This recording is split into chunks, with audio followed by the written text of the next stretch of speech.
Bapak, Ibu, Saudara-saudari sekalian yang terkasih, salam damai untuk kita semua. Semoga damai dan kasih dari Tuhan kita Yesus Kristus senantiasa menyertai hidup dan karya saudara dan saudari dimanapun berada. Ketika menghadapi kealpaan hidup atau badai-badai kecil maupun besar dalam kehidupan kita, senantiasa kita berusaha untuk lari dari kenyataan itu. Kita bahkan bernyanyi, seandainya aku punya sayap, aku ingin terbang jauh. Ku cari dunia yang lain, untuk apa aku di sini? Ketika kita mengalami penolakan, penghakiman, dan juga tuduhan-tuduhan yang tidak berkenan di hati kita, kita bagaikan sakit. Dan hari Minggu ini, Yesus menghadapi seorang penderita sakit kusta. Hidup kita sering mengalami banyak luka dan penyakit psikologis, penyakit badania, dan juga penyakit rohani.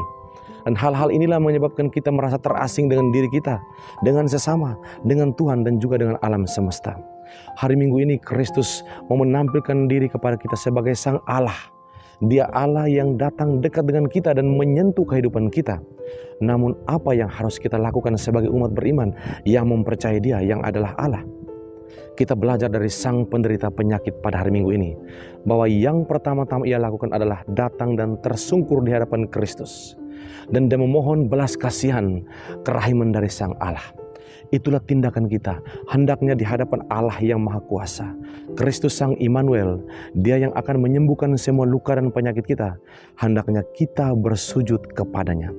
Bersujud di sini dalam artian bahwa kita merasa diri dan menempatkan diri sebagai manusia yang adalah hamba di hadapan Tuhan yang mulia dan Maha Kuasa. Oleh karena itu, sikap kita yang sebenarnya adalah sujud menyembah dan memohon belas kasihan dari Dia. Itulah yang seharusnya kita lakukan, sebab menjadi orang beriman bukan semata-mata sejauh mana saya mempraktikkan kehidupan iman saya, tetapi pertama-tama imanmu harus dibuktikan dengan sujud menyembah Dia.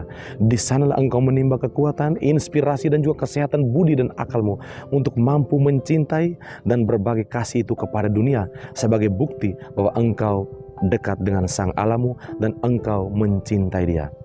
Saudara-saudari sekalian yang terkasih, setelah Yesus mendengar permohonan dari sang penderita sakit, ia segera menyembuhkan penyakitnya dan ia menjadi tahir. Tetapi apa yang dikatakan Yesus? Pergilah kembali kepada imam dan persembahkanlah korban sebagai tanda syukurmu. Yesus senantiasa membuat orang dekat dengan Tuhan, dan Dia senantiasa menyarankan bahwa kedekatan kita kepada Tuhan Sang Pencipta kita akan senantiasa membawa penyembuhan dalam hidup kita. Oleh karena itu kita tak boleh pernah jauh dari Tuhan, tak pernah boleh jauh dari tempat ibadatnya, dan senantiasa kita bersyukur. Dan yang terakhir, Kristus berpesan kepada kita, walaupun engkau dikucilkan dalam kehidupanmu, walaupun engkau dihina dan dirundung berbagai macam badai kehidupan, ingatlah pada hari ini, sebelum engkau dekat dengan Dia, Dia sudah lebih dahulu dekat dengan engkau. Dan sebagai hasilnya, Dia pun akan diasingkan karena cintanya pada engkau sendiri. Oleh karena itu janganlah kita ragu.